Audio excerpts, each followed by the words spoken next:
What's up, guys? It's your boy, Barca Boy 103. Today we're going to be reacting to the Barcelona news over the past 48 hours, where yet again we do have some huge topics to discuss, where Barcelona now have officially begun starting to plan their summer this June, July, and August. With there being a World Cup as well, it's going to be much more difficult for their summer transfer window activity, but the planning has begun, and it all starts in the striker position, where João Laporta is absolutely drooling and dreaming of Julian Alvarez. He is plan A to reinforce the striker position, but now we know who the plan B is, and it is a fan favorite in Victor Osimhen. We'll discuss all that. Deco's main priority this summer is not like who João Laporta is in regards to a striker. It is in regards to a center back in Alessandro Bastoni. Deco is flying to Milan and already putting in the groundwork to make this operation a reality. This is not a drill. We are in for one of the best center backs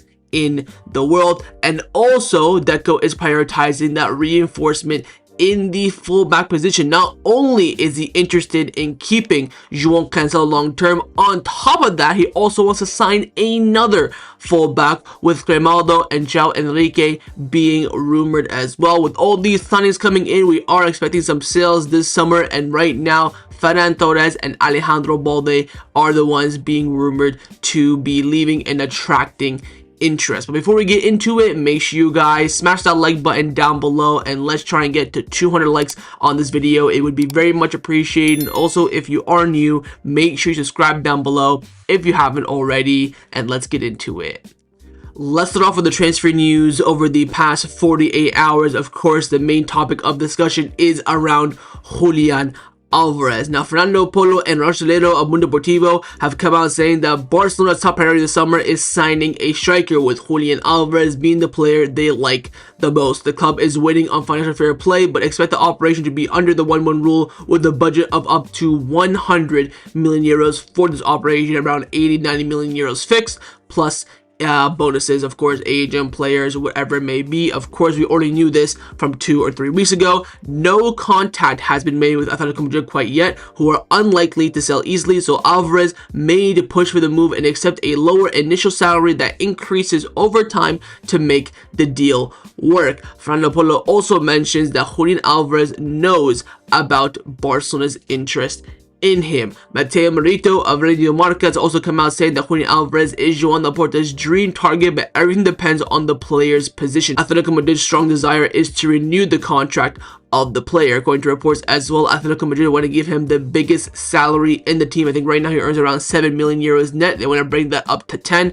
I think Jan Oblak makes that amount, so he'll be, the top and biggest earner at Atlético Madrid. Now, of course, this is going to be a very difficult operation. He has, 2 or 3 years left on his deal. Atletico bought him for around 90 million euros as well. So Barcelona trying to get the same deal they got from Man City, and they're trying to make that into reality. With this being the budget, I understand that. I fully agree with it as well. I'm still not on the boat of Julián Alvarez being our striker. I think Julián Alvarez is a fantastic player. I think he's an absolutely world-class player. But this guy is a false 9. He is a second striker. We've had this problem already in the past with other players we've signed, whether it's Coutinho, Griezmann, Depay. It just doesn't work.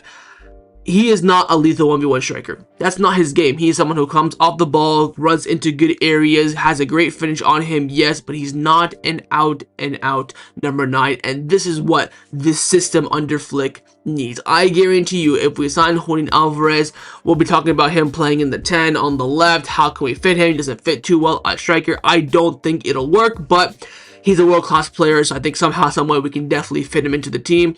Yeah, again, Atletico Madrid's stance is they're trying to renew his contract, bring him on a higher wage, extend his value, of course. But again, it all comes down to Julián himself. If he pushes for the move internally, this deal can become a reality very, very quickly. If he does not, then it won't be happening. What João Laporta said, of course, during his presidential election, that when players push for us, that is when we push ourselves as well, and that's when they show their intent to join us. We will show our intent to sign them. So Julián Alvarez, the ball is now in his court. Now, in terms of getting a deal with Atletico Madrid, there are reports coming in from Argentina saying that Barcelona aim to convince Atletico Madrid with a paid exchange for Julián Álvarez of Ferran Torres plus 50 million euros. We'll talk about Ferran Torres' future later on in the video, but he could most likely be used as a pawn to reduce the main fee for Julián Álvarez. Of course, we'll leave Barcelona some extra money to spend elsewhere. Again, we have a 100 million euro budget apparently to sign just a striker. So, you know, if you have money left over, you can use it elsewhere, fullback, center back, whatever the case may be. I think 50 million plus Ferran Torres would be exceptional. I think you'd have to put probably a little bit more, probably 60, maybe 70 to even get Atletico Madrid to consider that. But if you can get rid of Ferran Torres along the process, it saves you more time and effort, of course, to get rid of him. He'll probably accept this move to still, you know, a big team in Spain. So hopefully this can become a reality. But again, right now, everything is on Julian himself. Barcelona showing interest. Atletico Madrid will be open to selling him if he does not renew his contract and pushes for the move. It comes down to the player now making that move a reality.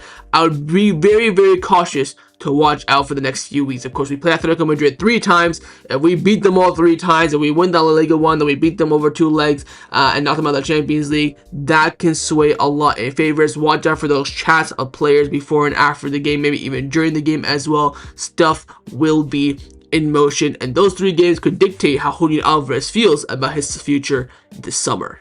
Now, with the Julian Alvarez deal being very, very difficult, not guaranteed, and Barcelona want a striker this summer, they need to have alternative options. And right now, we are hearing that the plan B for Julian Alvarez, a lot of Barcelona fan base's plan A, in Victor Osimhen. This is coming in from Mundo Deportivo. I believe it was Ferran Martinez, and he's come out saying that Victor Osimhen is Barcelona's plan B if they can't sign Julián Álvarez. Osimhen is one of the alternatives being considered by Barcelona to bolster the center forward position. However, he is not a priority at this time, and moreover, certain aspects of his personality are raising doubts within the squad. What did I tell you? I told you the issue with Osimhen is his personality and is his attitude behind the scenes, which we of course have seen at Galatasaray and we've seen at Napoli as well. Brilliant striker. I think he definitely, if you're going just based on player profiles, I'd rather have Osimhen than Alvarez. That is an absolute fact, and I will die on that hill. But I do think that Julián Alvarez is maybe a better all-round player. You know, just go band for band, bar for bar. He's probably a better player, but for Barcelona, Osimhen is a better fit. But again, it comes down to the player's attitude. We've seen him having issues not only with, you know, Galatasaray, Napoli, but also with the Nigeria national team as well. He has a bit of a big presence, and you know, coming to Barcelona, it's not going to be that easy, kind of, you know, dominate with that presence. But absolutely fantastic striker. He probably costs around 60-70 million, so he's going to be cheaper than Julián Alvarez as well. He's probably the next best thing on the market after Alvarez. Good age as well. I think he's like 28 or 29. Let me actually just check really quickly so I know. Yes, he turns 28 at the end of this year, so that's pretty, you know, he's entering his prime. It's a good age. So we'll see. I think that if Barcelona don't get Julián Alvarez, I'll be quite surprised if we go for Osimhen. I think we might not, to be honest. I don't know if Nigeria in the World Cup, so you keep an eye on players who are not in the World Cup as well. That would be easier to make these deals a reality, who are not called up for their national teams as well. He was, I think, left out of one of the previous call-ups for Nigeria as well, so that shows kind of what he's doing behind the scenes. So, great player. I think a good alternative plan B for sure, and we'll see if we end up reaching this point or not. Now, another huge priority for Barcelona this summer is, of course, the center back position, where Alessandro Bastoni is the #1 target for Barcelona. That is clear as day. Gazzetta dello Sport have come out saying that Bastoni's agent were present at Inter's headquarters on Monday, and Inter do not mind selling Bastoni. However, they want to get a fee of around 70 to 80 million euros. Barca may consider offering a player like Gerard Martin, as Inter do like Martin, but the club don't see him as a sufficient of a significant price reduction. Hold up, you're telling me we're gonna get our 2 transfer targets this summer in Julián Álvarez and Bastoni? We're also offering our squad depth that we do not want to reduce the fee. Like, this is beyond ideal. I would give them Martin even reduce his 5 million. I don't care. But the club, of course, have a different stance. They do value Martin. They do want to keep him, which I don't know why. I really don't. But You want to offer Martin the reduced fee, that's fine, but I think this fee for Bastoni, 70 to 80 million, is honestly a fair fee. Like we talked about with Julian Alvarez. If we get him for maybe 80, 90 Julian, that's a fair fee for the player. I just don't think it'll work out for what we need up front, but we are getting these world-class players for very fair fees. Why? Because the players themselves internally are making it known that they're interested in joining Barcelona. So right now we're hearing from Italy, 70, 80 million euros is what it will cost to get Bastoni out of Inter, as Inter are open to selling them, because Inter are a selling club, and then they will sell Bastoni to balance their book, and then, you know, sign good Italian players from Serie A to, you know, bolster their squad. They've done this quite a few times over the past few years. Now, Fabrizio Romano has come out saying that Bastoni and his camp are absolutely aware of Barcelona's interest, that it is serious and it's not just rumors and media talks. He came out also saying that Alessandro Bastoni remains one of Barcelona's top defensive priorities this summer. Deco is the one that is strongly backing the move and has been in Milan more than once over the last 4 to 5 months, laying out the groundwork and foundation for a possible deal. Bastoni is highly rated internally, seen as a world-class defender, and is aware of Barcelona's interest. The main obstacle right now is financially, and although no negotiations with Inter have started, his name remains very active in Barcelona's plans for the summer of 2026. So again, what Barcelona are doing right now, they're beginning the planning for the summer transfer window. They are talking to the players, say that, look, we're going to come in for you. We need to push internally to make this deal reality. Are you down? You have to be all in or you're all out. This is what Barcelona do, and this is how we operate. So we're laying out the groundwork for that, talking on the player side, seeing what the player wants. Once they get that green light from the player, they will die on the Barca hill. That's when they go and negotiate with the club. In regards to Bastoni, world-class player, great age, he's left-footed as well, sensational. My only doubt for him again is adapting from a back three that he's been playing all his life for the national team, for Serie A, from the grassroots, coming into Barcelona and playing in a back two. We technically do defend in the back three when the pivot drops in, so maybe not be too much of an adjustment for him. That's my only real concern. Apart from that, I think he checks all the boxes, and I think he's absolutely sensational, and this is a signing that I will be gassed for. The last signing that we signed at Barcelona that I was excited for, that I could not believe, that was my dream signing, was Jules Koundé, and Bastoni for me is the next one in line. You sign him, I will be absolutely over the moon. Again, Deco is putting in the work for that, and hopefully we can make the signing a reality in the summer, but right now it's all preliminary discussions. It's all the initial phases for him and Alvarez, as well as we do continue to push for our two main targets this summer. Now, the most exciting news over the past 48 hours, in my opinion, has been the news coming out about Barcelona's plan in terms of the fullback depth. Now, as we all know, in my life as a Barca fan, our fullback depth has been absolutely diabolical. Never in my life have I seen Barcelona have good fullback depth. We've had good fullbacks, of course, but never the depth. It looks like Barcelona now are planning to have that for next season after season upon season of juggling. Joaquin Pereira, number one source for Barcelona in terms of the Brazilian market, but also has great sources internally as he is close to Deco. He's come out saying that Barcelona do want the continuity of João Cancelo. They want to keep him long term if the deal and the conditions do favor us. But on top of João Cancelo, they want to sign another fullback. Right now, Alejandro Balde and also João Enrique are amongst the candidates. I'm an absolute dreamland here, ladies and gentlemen. Like, if I was playing the window, this is exactly what I would be doing. You know, you keep João Cancelo as a fullback, you bring in someone else as well. You have Balde, you have Koundé and Eric Garcia for the right-hand side. Maybe you can send Xavi Espart on loan alongside Hector Fort as well. You can rock up the next season with Alejandro Balde, let's say hypothetically add the two here, Grimaldo, João Cancelo. This is what you call elite fullback depth. Yes, Cancelo is old. Yes, Grimaldo is coming to the end of his prime as well. But you're getting these players for cheap. Again, with Cancelo, if you aim free, don't touch him whatsoever. Grimaldo's going to cost you around 15 million. I think João Enrique will cost you about the same as well. You're getting these players on cheap because their contracts are ending, and you're getting them to come into Barcelona for a year to maybe 3 years and provide you that strong depth and, more importantly, competition for our starting fullbacks, which has lacked a lot this season. The reason why Koundé and Balde have been poor this season is because they have no competition behind them. They know they play shite week in, week out. They are starting the next game. You bring in competition, you will see the better of them as well.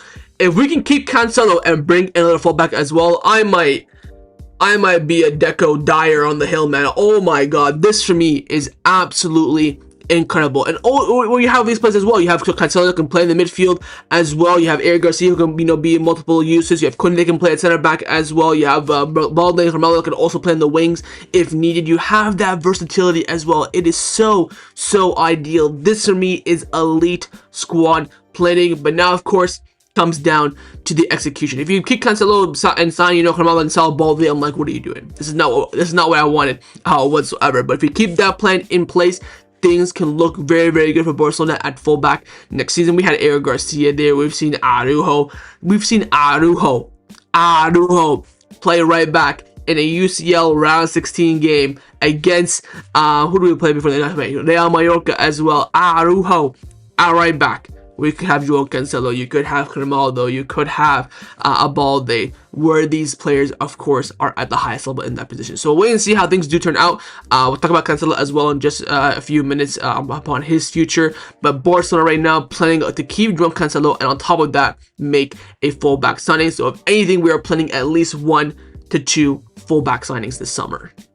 Let's discuss the players that have been rumored to leave Barcelona over the past 48 hours. One of the options that is on the table right now is Marc Casado, of course, your 6th choice midfielder. We talked about him in the last video as well. Long story short, when it comes to Casado, it really comes down to him himself. If he wants to leave, the club will let him leave, no problem, if they get the right amount of money that they want for him. If he wants to stay, the club will happily stay with keep him, and if not, even renew his contract. For me, I see Casado as the most ideal 6th choice option in the midfield. I think he accepts that role quite well. He comes into moments in the season, performs well. Even this season, I think he's been quite good, apart from that first half in the Copa del Rey semi-final against Atletico Madrid. Now, Fernando Porlo of Mundo Deportivo have come out saying that El Hilal remain interested in Casado, and João Cancelo wants to stay at Barcelona, but the club doesn't want to pay a fee for him. A deal could align with both sides, with Barcelona selling Casado valued at around 20 million, which could help cover the Cancelo deal, who El Hilal reportedly value him at 15 million euros, though that figure is still speculative. So Barcelona here maybe see an option. If Casado wants to leave, they want to keep Cancelo, a little bit of a swap deal with El Hilal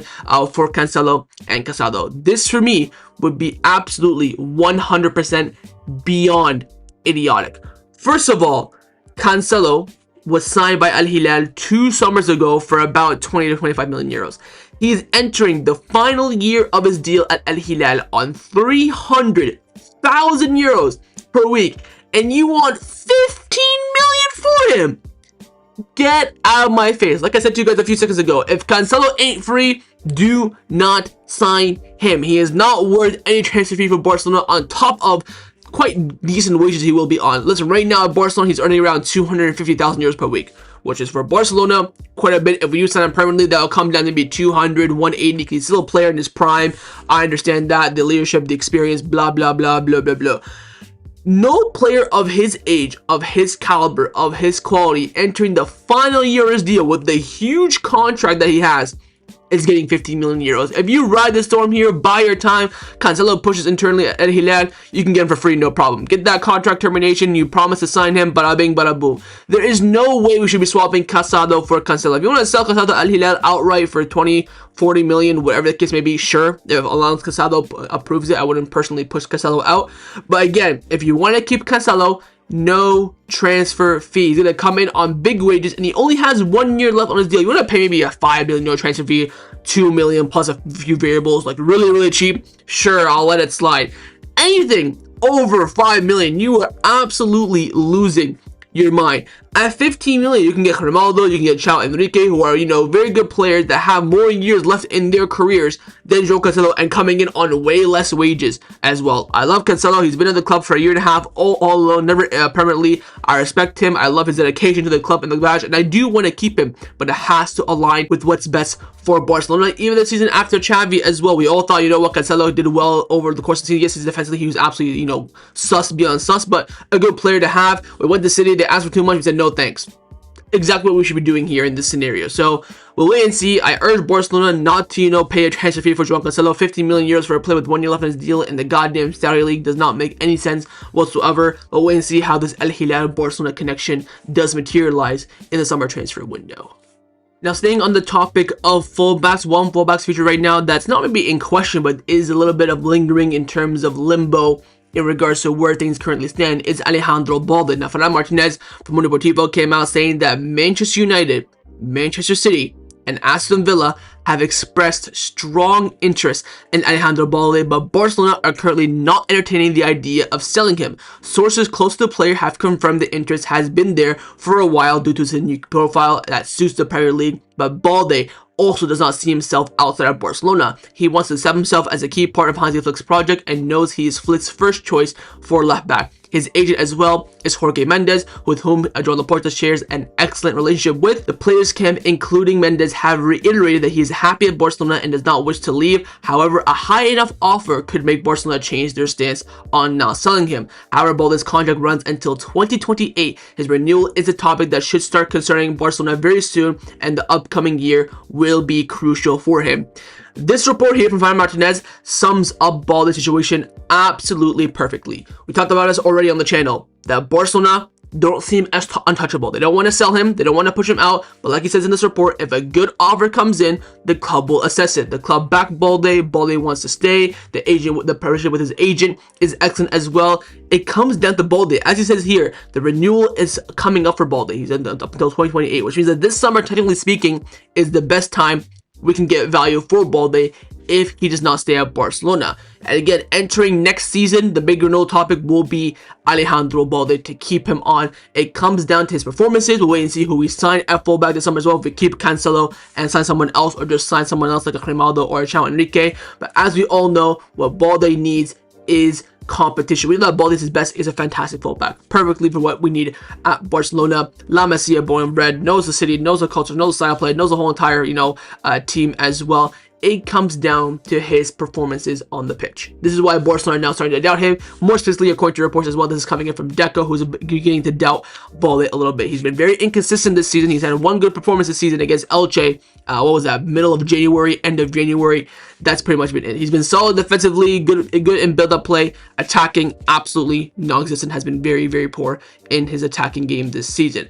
This report here, I think, perfectly summarizes where we're currently at with Balde. Let's see if a big offer comes in. If not, the club will continue with him at left back. They'll bring in someone to provide coverage and competition, and it'll be up to Balde himself to perform next season. But with that contract running out until 2028, the ball right now is in Barcelona's court, but it will be in Balde's court in about 6-7 months time. So Barcelona had to be very, very cautious. Let's wait and see if any offers do come in. But Balde and Barcelona have been reiterating the fact that they want to continue together, but a big offer coming in could definitely change things.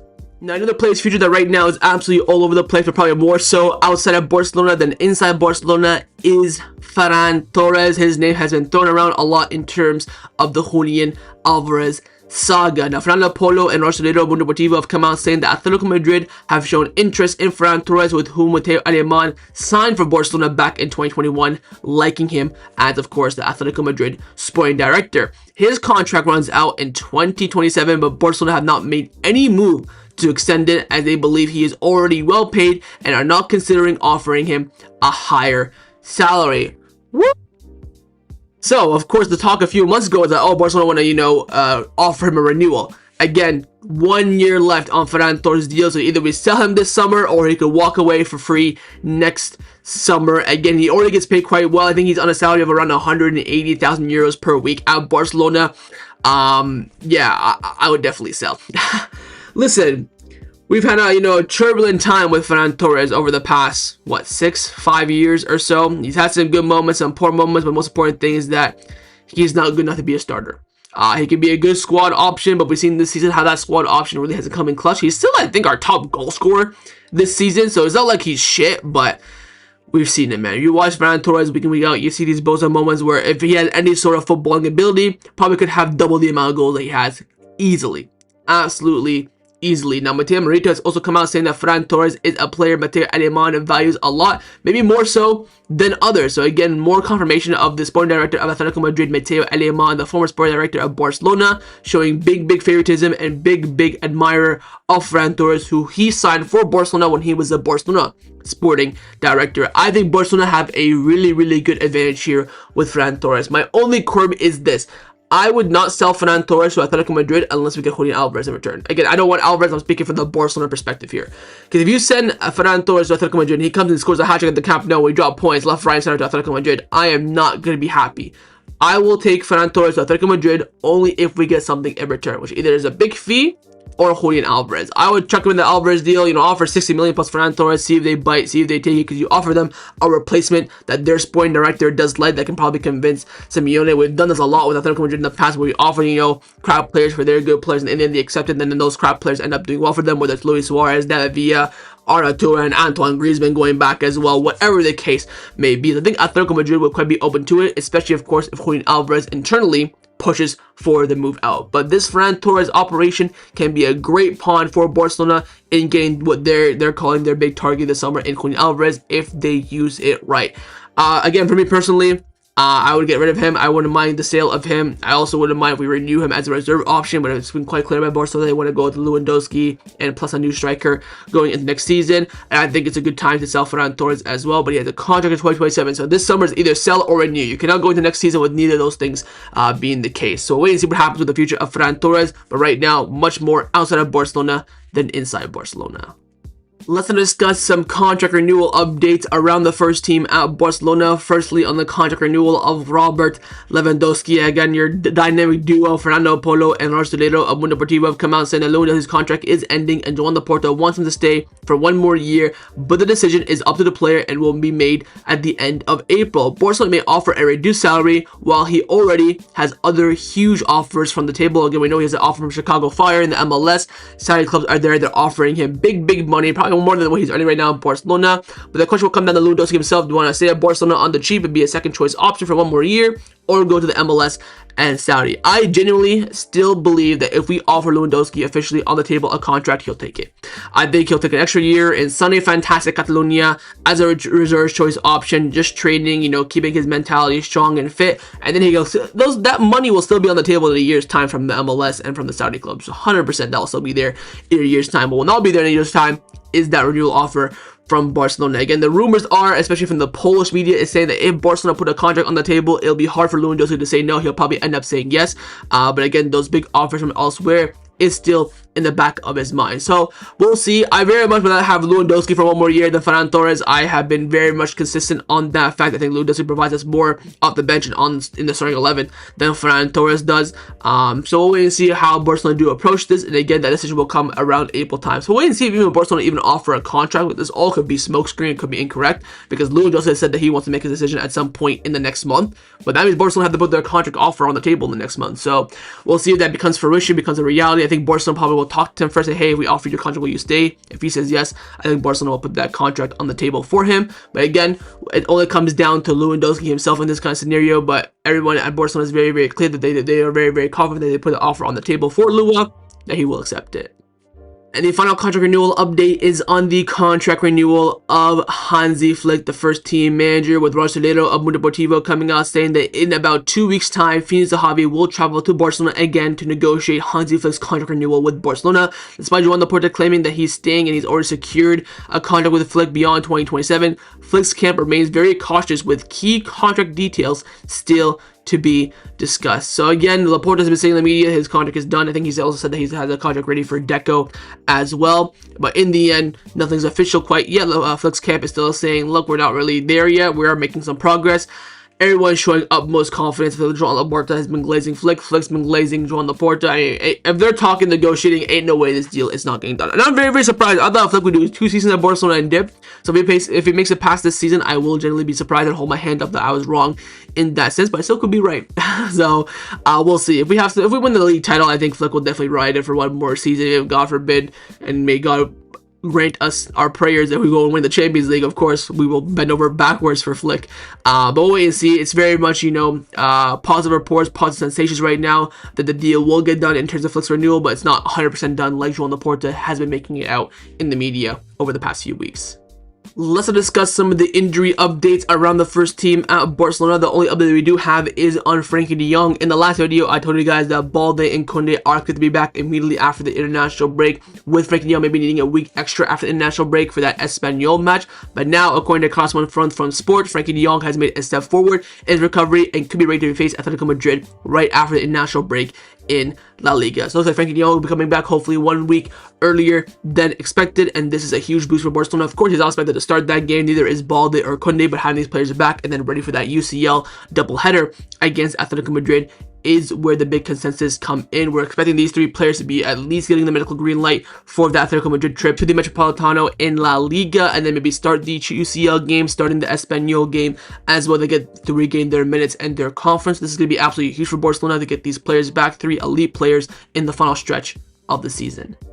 And the final topic that I want to discuss for our end off this video is in regards to Barcelona's pre-season tour plan. As we all know, during a tour for pre-season, we go to a different country, not only for the money, but also for the exposure for other fans around the world to see Barcelona. We've gone to America the past few years. We went to Asia last summer as well. But this summer is going to be different, as Barcelona are planning to stay in Europe, which is a big blow for those fans in North, South America, Asia, Africa, whatever it may be. Mundo Deportivo have come out saying that Barca's approach to next season will be very different. For the first time since 2021 during the pandemic, which again was out of the ordinary, the club will have a preseason at a quiet European venue, which is expected to be in Germany. It is expected to start in the first week of July, with other players who will be participating, of course, in the World Cup. Following the training camp, there will be some friendly matches, but there will not be a 2-week tour to a faraway country like we have been doing pretty much all of our lives. The change is due to two main reasons. One, most importantly, that the players will still be playing at the World Cup, and they would be starting their vacation. And secondly,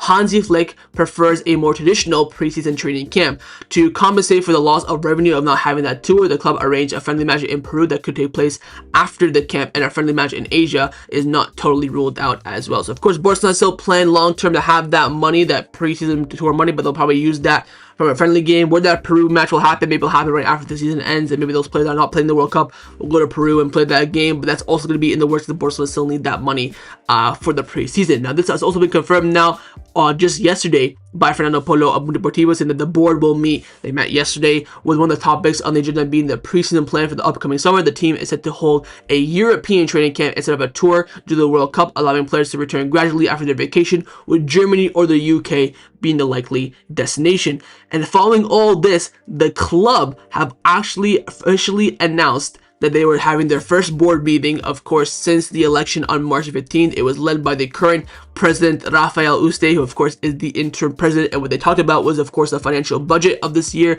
but also about the preseason. I expect João Laporta, he of course based on this video wasn't there, but I'm guessing he definitely has his right hand man there, so he has his opinion being very much shown in this. And again, they are taking that advice from their first team coach as well. So they of course discuss maybe where to have this Germany, UK, what to compensate for that money, whether they sell a player, they get a sponsor deal, or they have to go play a friendly match. And also they discuss, of course, that budget for the 2025-2026 financial year as well. So the rumors have been confirmed now by the club that we are most likely going to be having a preseason tour this season in Europe. So America, no. Asia, no. Africa, South Africa, we're going to be staying internally. So quick, short travels either to Germany or to the UK.